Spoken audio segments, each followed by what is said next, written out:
Ah! Et salut mes petites moules de bouchot. Aujourd'hui, on va s'intéresser à Swan Sensory, encore un petit peu. Et vous n'allez pas arrêter d'en voir arriver sur la chaîne parce que j'ai beaucoup de choses à vous présenter. On est en train de voir un peu les différents personnages de la boîte de base. Il nous reste que l'Aegon à faire.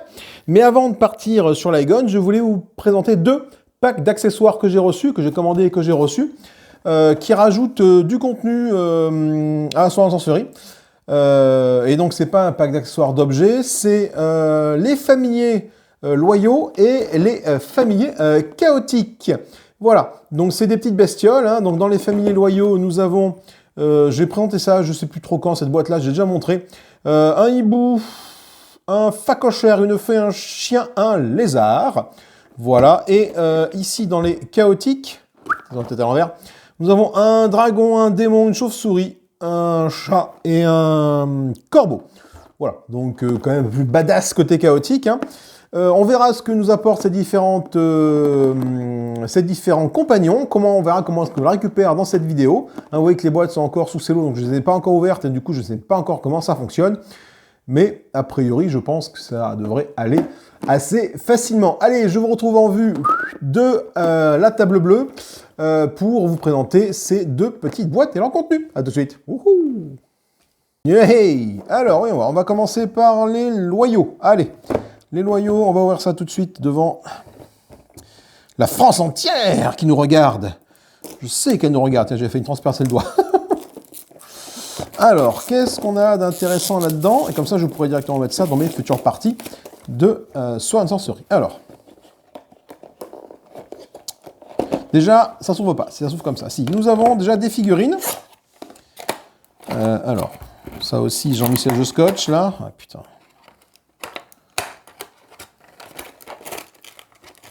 Donc ça va arriver dans la boîte après de Swan Sensory. J'irai les peindre quand j'attaquerai la peinture de Swan Sensory. Nous avons quoi? Nous avons ici. Nous avons un petit chien. Alors là, par contre, pour prendre des figurines, voilà. Un petit chien. Nous avons un petit lézard. Nous avons un petit zibou.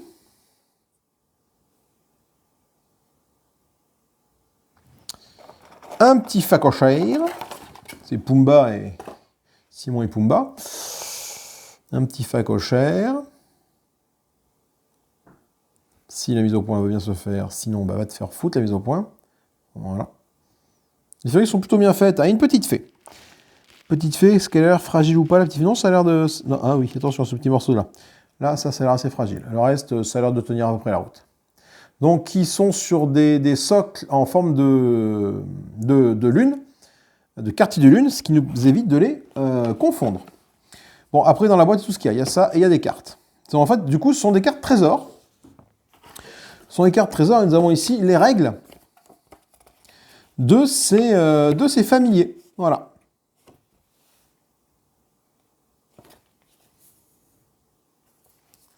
Alors, qu'est-ce que ça nous dit? Les Lawful Familiar Referent Shit. Donc, bien évidemment, avec les petits Z en forme d'aile, là, pour les côtés loyalistes. Le Swan Sensory est infusé avec imbued, avec plusieurs secrets mystiques et familiers en font partie. Ces étranges et intelligentes créatures sont capables de créer un lien magique avec leur ami humanoïde. Les anciens parchemins Dark Magie classifient les anciens parchemins Dark Magie classifient les familles en 3 types. Chacun de ces 3 types étant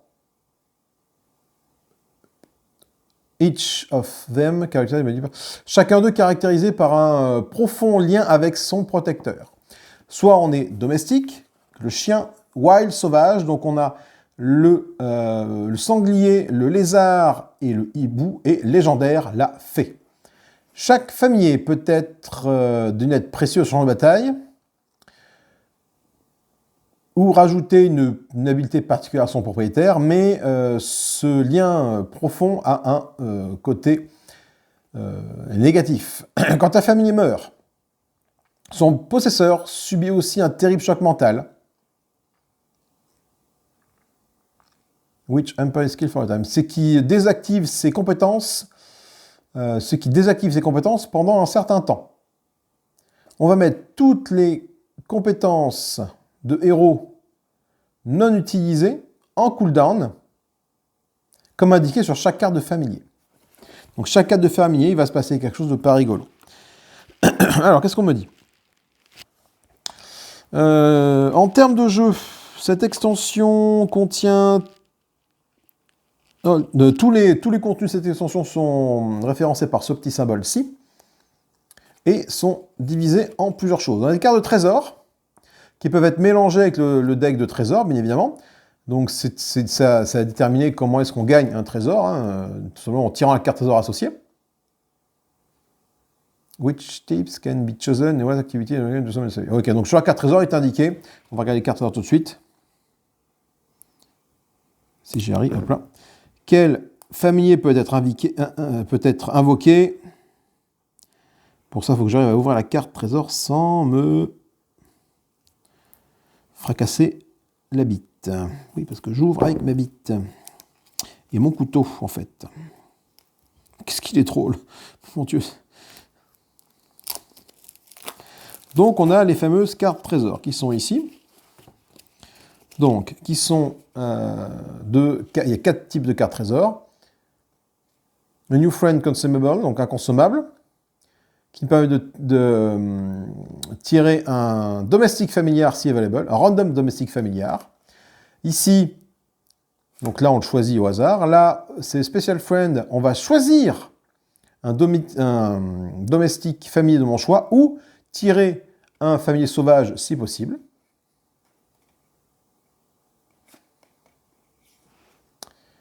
Ici, on va choisir un familier sauvage,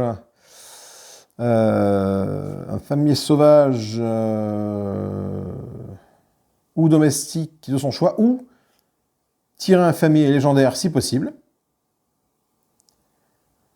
en excluant ceux qui sont du côté opposé de ton alignement. Et ici, on va remplacer son familier par un autre choisi au hasard parmi tous ceux disponibles, en excluant ceux qui sont, bien évidemment, à l'opposé de notre alignement. Donc ça, ce sont les cartes de trésor. Et là, je pense que ce sont les niveaux pour pouvoir les utiliser. On peut faire ça au niveau 1, on peut utiliser celui-là. Niveau 2, on peut utiliser celui-là. Niveau 3, on peut utiliser celui-là. Niveau 4, on peut utiliser celui-là. Voilà, donc ça va être dans le paquet de trésors. Voilà, tout simplement. On a les cartes de trésor, donc les cartes de familier qui sont ici. Donc, on a le domestique familiar qui est ici. Donc, quand on dit d'en choisir un au hasard, bah forcément, tu vas prendre forcément le chien. Hein.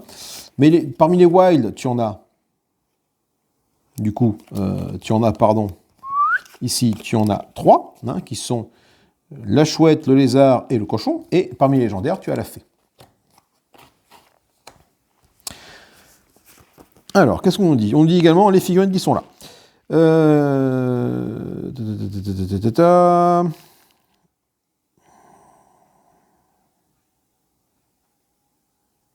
Donc, ils doivent être placés au niveau de l'endroit, de la zone où est leur propriétaire, ou placés dans la zone de départ si on commence avec des quêtes avec les familiers équipés, bien évidemment.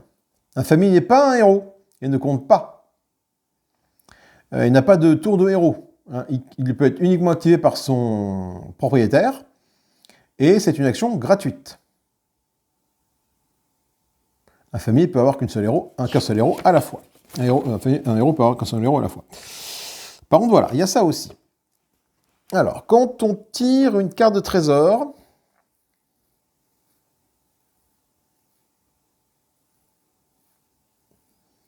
alors, quand tirées, ces cartes de trésor peuvent être exchangées, peuvent être échangées comme des consommables, mais une fois invoqué, le familier reste avec l'héros qu'il a invoqué, bien évidemment. Même si le héros passe en mode fantôme. Donc, une fois que tu l'as invoqué, ce familier reste avec toi pour un bon petit moment. Si le familier meurt, on défausse sa carte pour qu'il puisse être choisi par un autre un autre trésor, si jamais on le trouve. Donc effectivement, si jamais on a le lézard, on a le trésor à tuer, on défausse la carte du lézard, et si jamais on tombe sur une autre carte qui nous permet de tirer un familier de ce type-là, ben on a une chance de récupérer le lézard. Un familier ne peut pas être activé plus d'une fois par tour, et doit respecter la règle suivante. Bon, ça, la règle suivante, on verra quand on y jouera. Mais grosso modo, il ne compte pas comme un héros pour tout ce qui est domination de zone, pour tout ce qui est formule des ennemis de spawn. Ok, donc en grosso modo, il ne compte pas. Hein, voilà. Il ne peut pas interférer avec le champ de bataille, il ne peut pas donc révéler les ombres, faire déclencher les points de cheminement et les événements. Pour la même raison, il ne peut pas effectuer des actions de héros, des actions gratuites, comme ouvrir les portes, charger, ouvrir des trésors, etc. Il ne peut pas être équipé d'équipement, il ne peut pas se concentrer pour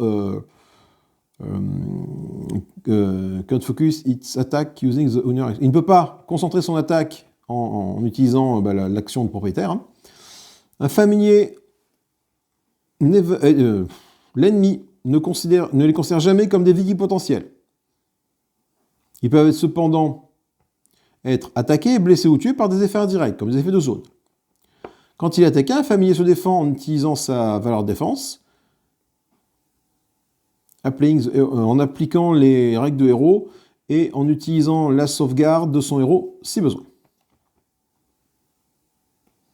Ces stats et ces conditions peuvent être affectées par des héros ou des pouvoirs ennemis.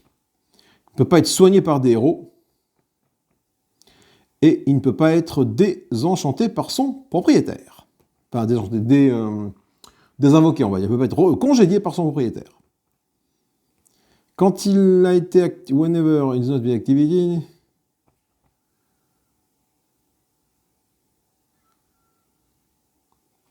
qu'il soit activé ou pas, si un familier est dans la même zone que son propriétaire et que le héros bouge, le familier peut toujours décider d'être bougé avec lui, en y rend tout ce qui est attaque de réaction comme un mouvement de plus. D'accord. Donc effectivement, le familier, même si nous on se déplace et qu'il a fait une action, on peut toujours le déplacer avec nous, même s'il a fini ses actions. Je pense qu'on aura les mêmes règles hein, pour eux. Okay. Donc là, on a les cartes qui permettent de les tirer dans la carte de trésor, et là, on a leur carte de comportement. Donc, voyons un petit peu comment se comporte un chien, par exemple. Un chien en défense, il a 2 dés bleus. Il a 4 de mouvement. Il a autant de points de vie que mon niveau d'âme divisé par 2. 2 actions passives. Retriever. Il peut ramasser, porter et ou give loot, hein, il peut porter, ramasser ou donner un loot ou un item comme action gratuite. D'accord ? Une fois par tour, il peut révéler tous les shadows à son niveau, qui sont à son niveau, pardon. Effectivement, et sa portée, c'est l'acte. Hein, de ce Hound, c'est le flair, sûrement, donc il peut, là, comme je joue à l'acte 1, il aura une portée de 1, donc je vais pouvoir révéler toutes les ombres qui sont à ce portée-là. Bon, c'est pas forcément terrible, mais bon, du coup, il a quand même 2 dés de défense, enfin, du coup, c'est des petits trucs qui sont sympas. Par contre, là, quand il meurt, on met tous nos pouvoirs usés à nos pouvoirs inutilisés, pardon, sur un cooldown de 1. Donc quand il meurt, par contre, effectivement, c'est assez contraignant. La chouette, elle a 3 de mouvement, elle peut voler, elle a autant de points de vie que le numéro de l'acte. Donc acte 1, 1 point de vie. Hein. Concentration, une fois par tour, si on est dans la même zone que la chouette et qu'on n'est pas engagé, on peut shift up to act. Ok, on peut faire avancer donc acte, à mon avis, c'est donc le numéro notre numéro d'acte. On peut shift 1 to le numéro de l'acte, un de nos pouvoirs utilisés en avant de un sablier. Ok. Donc je peux faire avancer 1 si je suis à l'acte 1, 2 si je suis à l'acte 2, de mes pouvoirs, de 1 sablier. Il a un numéro d'acte en défense, et si jamais il est mort, le propriétaire doit déplacer de 2 sabliers tous ses pouvoirs. Le lézard cornu, qui est ici. Le lézard cornu, qu'est-ce qu'il nous fait ? Il est omnivore, portée acte. Une fois par round, il peut... Ah, c'est balèze ça. Défaite un mignon dans sa zone ou From target, heroes sheet. Rien compris. Quoi? Bon, là, faut que je me concentre là-dessus. Une fois par on y peut détruire un minion. Ça, c'est quand même très très balèze. Hein, qui est dans la zone... Une target area, dans la zone de la zone qui cible. Ah oui, d'accord, ok, dans la zone qui cible. Ok, donc acte 0, enfin pour moi c'est acte 1. Donc ça sera une portée de 0 ou de 1. Ou from target heroes sheet. Alors sheet c'est papier. Target heroes sheet. Ou alors de la portée du héros peut-être. Ouais, je suis pas sûr, il faudrait que je regarde la traduction par rapport à ça. Le sanglier. Ah, le sanglier, et en défense il a un des bleus. Enfin il a acte des bleus. Le sanglier, balèze, sanglier, il a blunt, wild attack. Donc blunt. Une fois par round, il peut se déplacer d'une zone. Il attaque l'ennemi ciblé dans sa zone. Attaque target enemy in the area of the board just enter with act, une touche KO. Ok. Il attaque l'ennemi dans la zone dans laquelle il vient d'entrer en faisant une touche, enfin acte, il touche, et en appliquant l'effet KO. Il a un bouclier et un acte bleu et un bouclier bleu, en tout cas pour l'acte 1 de défense. La fée, qui a 3 points de vie, qui vole, elle peut enchanter. Je peux relancer un dé de sauvegarde et je gagne. Oh putain, c'est balèze, je gagne un bouclier magique. Autant de boucliers magiques que le numéro de lac dans lequel je suis. C'est un compagnon loyal, hein, donc il ne peut pas être affecté à un personnage chaotique, malheureusement. En défense, il a un bouclier magique, enfin, autant que le numéro de l'acte en tout cas, et 2 dés bleus. Par contre, si jamais elle meurt, la fée, on avance de 3 sabliers tous nos pouvoirs, ce qui est assez balèze. Ok, donc ça c'est pour les compagnons loyaux. Voyons les compagnons chaotiques maintenant. Donc ça va être à peu près la même chose, hein, je pense, qui va nous rajouter des compagnons. Ça c'est plutôt une bonne chose d'avoir des compagnons en sus.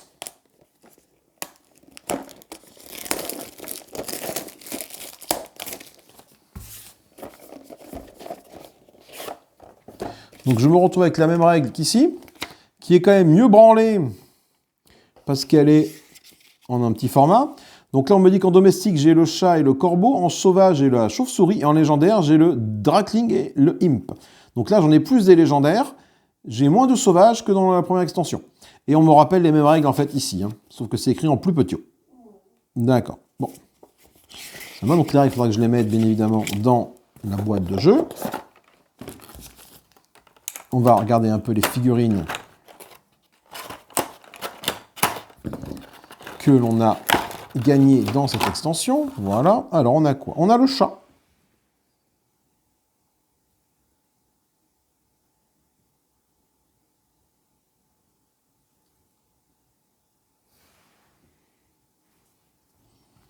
On a le corbeau.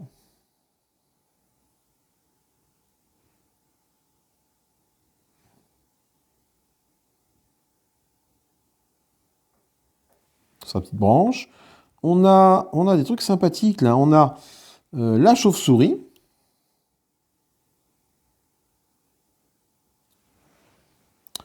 On a le petit dragon. Très classe. Enfin, c'est chouettos comme tout. Et enfin, on a le petit démon. Ok. Très chouette.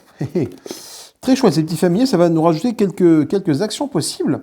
Mais quand même à un prix assez élevé, parce que si jamais il meurt, et ben, du coup, on a quand même pas mal de... on a des malus, hein.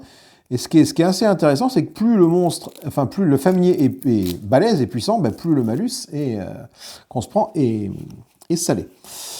Donc du coup, on a quoi? On a à peu près les mêmes cartes, hein, qu'on a ici. On a d'autres cartes ici, hein, d'autres consommables. Hein. New Friend qu'on retrouve ici. Special Friend, Best Friend et Polyform Cookie. Voilà, donc ce sont les mêmes qu'ici. Hein. Voilà. Ça, c'est donc des trésors qui vont arriver. Des trésors qui vont arriver dans le paquet des trésors à rajouter. Et du coup, on se retrouve avec des wild, dont on a un. On a 2 domestiques et 2 familiers. Du coup, ce qui fait qu'au total, on va se retrouver avec 3 domestiques, 4 wild et 3 légendaires. Donc, qu'est-ce qu'on a dans les domestiques? Qu'est-ce qu'on gagne ici? On a le petit chat. Miaou, le petit chat qui lui a 3 points de mouvement, son niveau d'âme divisé par 2 en points de vie. Il a 3 des bleus de défense. Quand il est mort, comme tout chat domestique, il va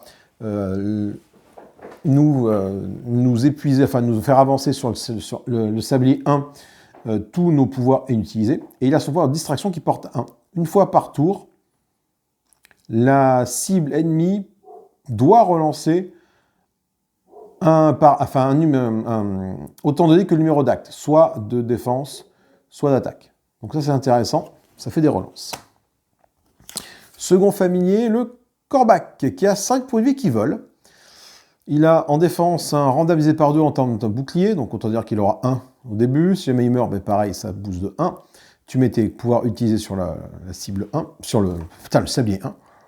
Prémonition, une fois par round, si le corbeau est dans la zone avec un ou plusieurs ennemis et qu'il n'y a pas de héros, on va pouvoir regarder la carte du dessus du parquet de rencontre et le remettre. Donc on va voir ce qui nous arrive en fait. Ok. On va voir ce qui nous arrive si le corbeau est dans une zone où il y a un ou plusieurs héros, mais pas plusieurs ennemis, mais pas de héros. Le wild, ici nous avons la chauve-souris, qui elle, donc du coup a 4 points de vie, un nombre de 4 mouvements volants, un random en randomisé par 2 pour ses points de vie. Pareil pour la défense, et une portée de 5. L'éco-location, une fois par round, elle peut regarder sans la révéler.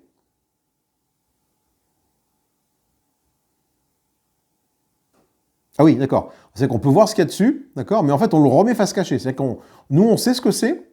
Tous les joueurs savent ce que c'est, mais en fait, pour le jeu, on ne sait pas ce que c'est. D'accord. On peut regarder sans le révéler un acte, donc up to act, donc numéro de l'acte ombre, token à la portée, en ignorant la ligne de vue.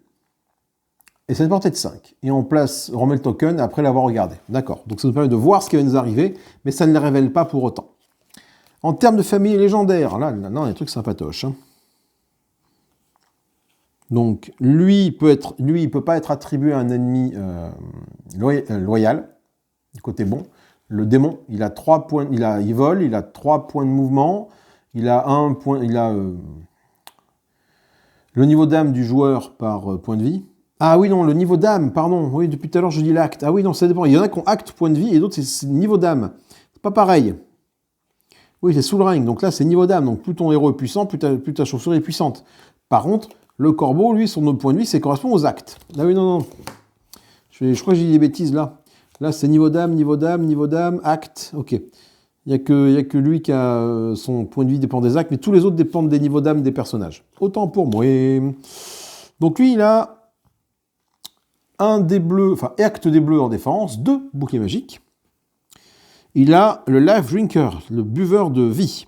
Chaque fois qu'un ennemi à portée meurt, à portée donc d'ici, hein, de l'acte, de ce pouvoir-là, je peux me soigner de acte HP. Donc, si je suis à l'acte 1, je me soigne de 1 point de vie pour un monstre qui meurt à une case de moi. Si je suis au niveau 17, l'acte 17, je mets 17, me soigne 17 points de vie. Voilà. Et je ne veux pas associer ce familier à un héros loyaliste. Le dragon, qui a sous le rank, donc niveau d'âme de son propriétaire en point de vie, 3 points de mouvement et il vole. Il a le Poison Spittle.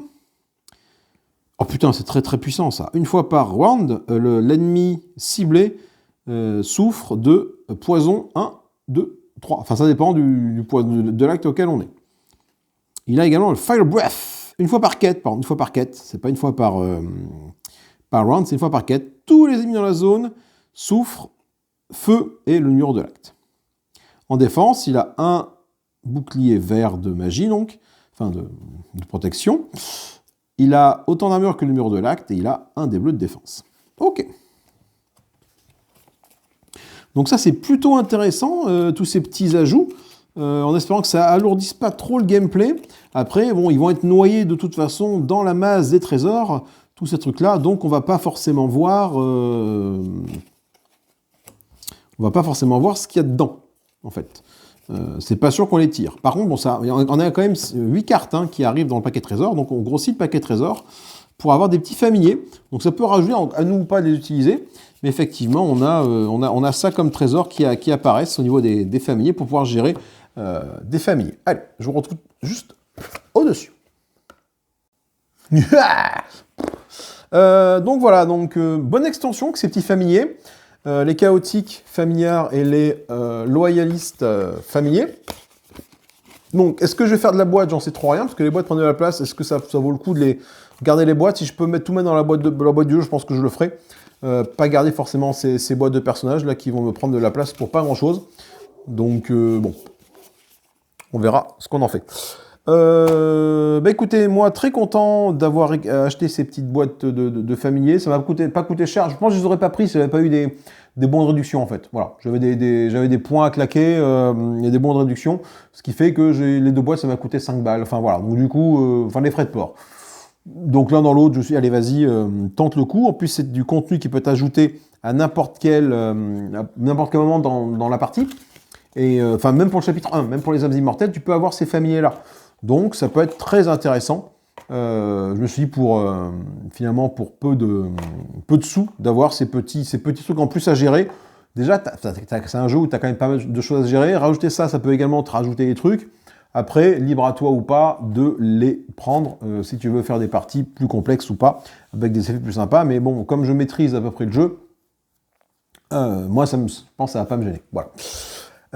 Sur ces bonnes paroles, moi je vous fais des gros bisous. J'espère que cette petite vidéo, présentation unboxing vous a plu. C'était un petit peu chaotique, certains moments, certaines traductions, parce que du coup je découvrais le contenu de la boîte en même temps, donc du coup j'ai toujours un peu de mal à lire en anglais, à traduire mon niveau d'anglais étant ce qu'il est. Je traduis pas, voilà, pas à la volée aussi vite que je le voudrais. Donc bon, c'est pas bien grave. Allez, cette fois-ci, moi je vous fais des bisous, amusez-vous bien, salut, salut, bye bye.